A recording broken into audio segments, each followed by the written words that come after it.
So, hallo ihr Lieben und willkommen zurück zu Law and Order Legacies. Ja, wir sind immer noch im Gericht, im Verhör und Mr. Zemsta, had you in legen fact los. seen Mr. Leonard parked in the lot for several months prior to the shooting? And did you see him that day only minutes before? No, that's not right, Mr. Cutter. Doch, das ist richtig. Hat er recht? Nein. Was? It wasn't several months prior. It was only a couple of days, Mr. Cutter. And he was in his car for like an hour before the shooting started. Thank you. No further questions. Oh, ey. Ouch. Ja, ouch. Es geht ja wieder super los hier gleich. I know, Jack. I know. But without the boy, we got no other options. Then get the boy's testimony back in. Defense suppressed the audio lineup. Then unsuppress it. Well, Mr. Cutter, Miss Carmichael, why don't you tell us what's on your mind? Your Honor, the people's case is being hampered by the exclusion of Henry Jackson's testimony. He was an eyewitness, an ear witness, in fact, to this murder. Your Honor, this idea is based on voodoo science and old wives' tales. It's based on hard science, Your Honor. Save the rhetoric for the trial. I've read your briefs. Let's hear your arguments. Let's examine Henry's enhanced auditory ability. Your Honor, enhanced auditory perception on behalf of the blind is based on anecdotes and assumption. No studies have confirmed this ability. Nimmt der Verteidiger es hier mit der Wahrheit nicht allzu genau? Ja. Jeder weiß, dass das der Wahrheit entspricht. Gerichtsverhandlungen werden ausschließlich durch Indizienbeweise gewonnen. Eine von Neurologischem Zentrum der Columbia University durchgeführte Studie bestätigt dies. Sensorische Kompensation im Bereich des Tast- und Geruchssinns wurde nachgewiesen. Es gibt also einen Präzedenzfall. Eine von der University of Wisconsin in Oshkosh durchgeführte Studie bestätigt dies. Mann, keine Ahnung, wo soll ich denn wissen, welcher jetzt... Ich mache jetzt die. Geraten. Your Honor, no less an authority than the Neurological Center at Columbia University has confirmed it. Yes, I saw the data. It is impressive. A similar study conducted on men and women rendered blind as teenagers found almost no difference in auditory perception between them and test subjects who can see. The blind can't hear any better than the rest of us. Können Sie beweisen, dass er falsch liegt? Ja. Ich weiß noch nicht wie. Wie immer, Studien der Columbia werden von der Johns Hopkins University regelmäßig aus reiner Boshaftigkeit widerlegt. Oh Gott. Was solche Studien angeht, sind Jugendliche bekanntermaßen sehr unzuverlässig. Der Forscher an der Columbia sind zu dem Schluss gekommen, dass nur kurz vor der Pubertät Erblindete mit erhöhter Wahrscheinlichkeit besser hören können. Die Forscher an der Columbia sind zu dem Schluss gekommen, dass nur von der Geburt an Blinde mit erhöhter Wahrscheinlichkeit besser hören können. Von der Geburt an. Das ist richtig. Your Honor, the study Mr. Antonio cites is flawed. Columbia researchers found enhanced auditory perception in people blind since birth, exactly like Henry Jackson. Listening to a bunch of computerized sound files on a laptop is not the same thing as hearing my client in person.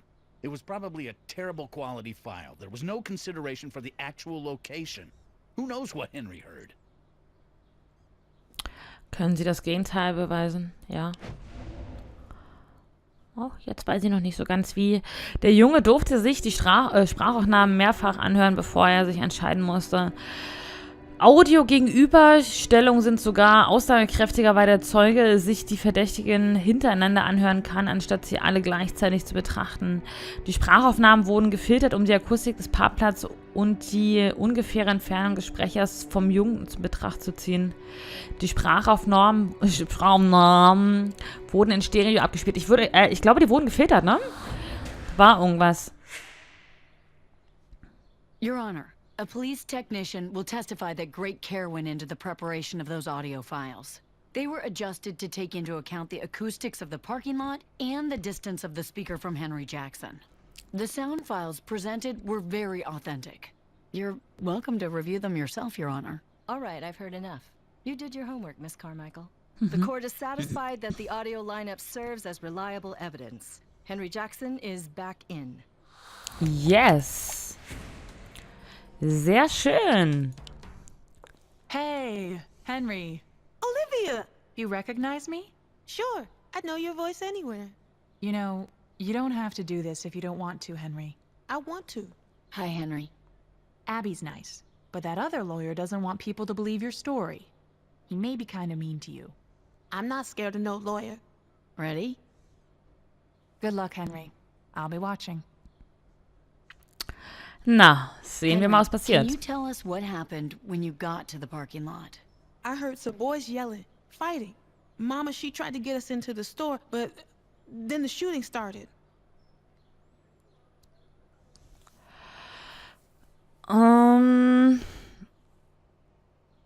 Naja, fahren wir mal mit dem Tür. Before the shooting, tell us what you heard, Henry. I heard a car door open. The keys were still in the, what do you call it? Ignition. Stimmt das? Ja. Das Auto war ein 2000... Sag mal, jetzt wollt ihr mich aber auch veräppeln, oder? Jetzt kommt ihr hier mit dem Datum.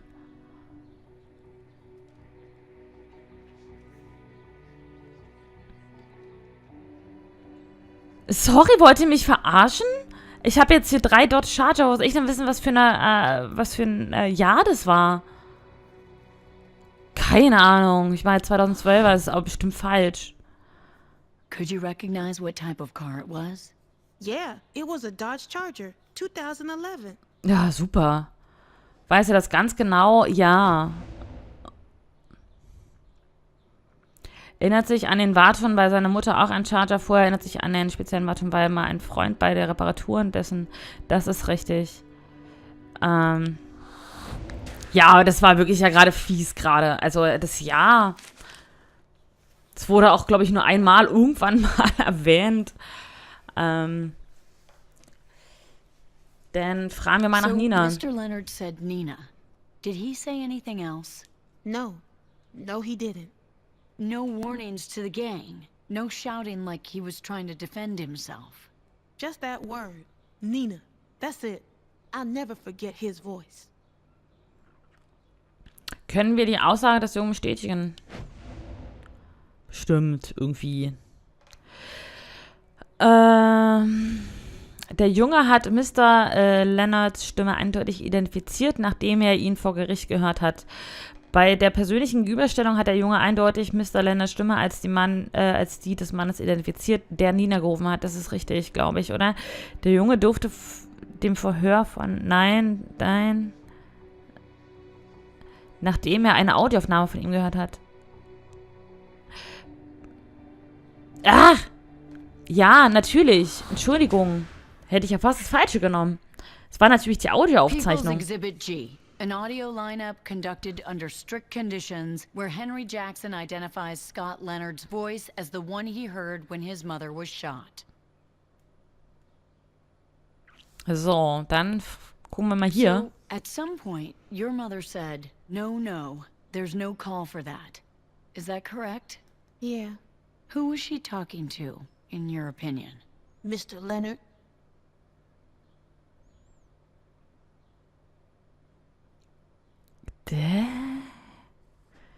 Kann die Meinung des Jungen mit Fakten untermauert werden? Auch bestimmt irgendwie, oder? Gucken wir mal, was wir uns anbieten. Der Junge hörte Scott Leonard Charles sagen und dann seine Waffe abfeuern. Nein. Der Junge hörte die Autotürwarnung. Der Junge hörte seine Mutter Scott Leonard anflehen, bevor dieser sie erschoss. Nein, der Junge hörte, dass Scott Leonard aus der Gasse gerannt kam, über die Motorhaube seines Wagenrutsches und dann losschoss.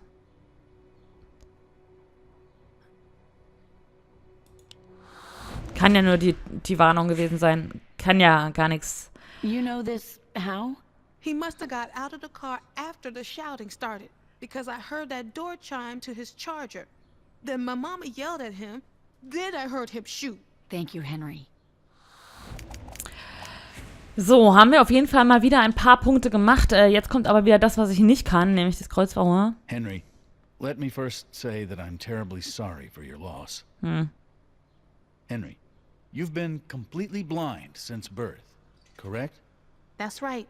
So you can't see at all. Wollen Sie Einspruch erheben? Ja. Objection.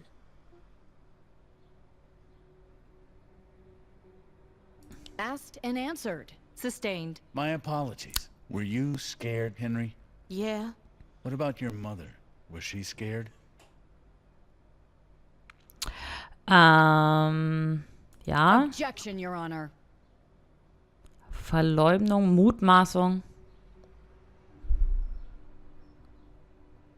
This is pure speculation, Your Honor. Sustained. Let me rephrase. Did your mother seem scared to you? Yeah, she didn't want me to know, but I could tell because of how her voice changed. Why were you scared, Henry? Because of the gangbangers. They're always fighting, shooting each other. Of course. I'd be scared too. Now, if you were scared and your mother was scared, wouldn't it stand to reason that Scott would be scared too?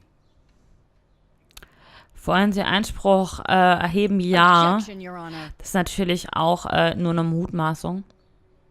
Speculation. Sustained. Withdrawn. Henry, you testified that your mother pleaded, saying, "No, no, there's no call for that." How can you be so sure she was talking to Scott? She said it to him after he got out of the Charger. She was looking at him when she said it. Looking at him? How do you...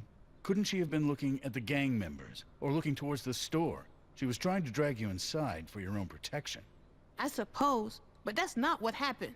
Is it possible she saw Scott draw his gun in self-defense and misunderstood what was happening? I don't know, mister. Is it possible your mother, fearing for your safety, thought Scott meant you harm, when in fact all he wanted was to defend himself against those gang members? I'm sure what I heard.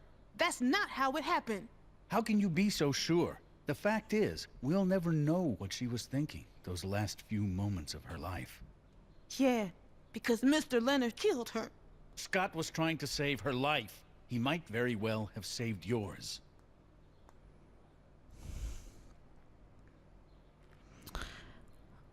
Mutmaßung, oder? Objection, Your Honor. Das ist doch auch noch eine Mutmaßung. Speculation. Overruled. No further What? questions, Your Honor. And Mr. Jackson, again, sorry for your loss. Eventuell hat er auch dein Leben gerettet. Wie kann denn das denn keine Mutmaßung sein? Naja, gut. Well, Mike, I'm here to deal, but the price has gone up. Shocking. What's the offer? 3 years of probation and community service in return for a guilty plea to charges of reckless homicide, and you drop the felony gun charges. Oh, how about we give him a medal, too?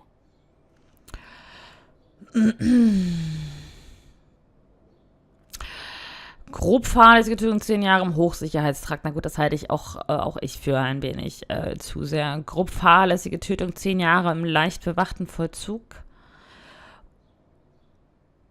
Unerlaubter Waffenbesitz 10 Jahre im leicht bewachten Vollzug. Kein Deal. Grob fahrlässige Tötung 10 Jahre im leicht bewachten Vollzug.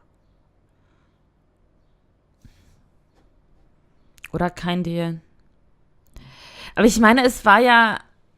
Also eigentlich war es ja ein Ausversehen. Er wollte sie ja eigentlich nicht erschießen.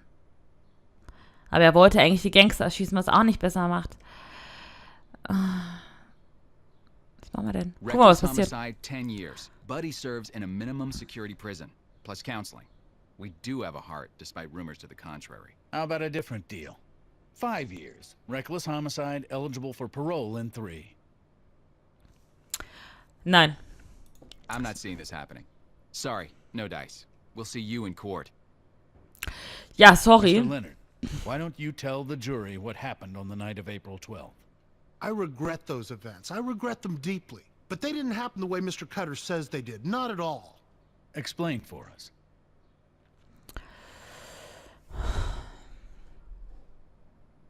Objection. Was habe ich denn jetzt?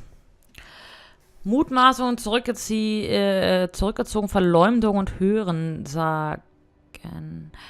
Es ist anders geschehen. Verleumdung? Defense is badgering the witness. Overruled. I never meant to shoot poor Miss Jackson. I was scared for my life, scared the gangbangers were coming again, coming for me. Why would you fear that? because they killed my fiancée. And you knew they would come for you eventually. Yes, I knew they would. That's how these animals work.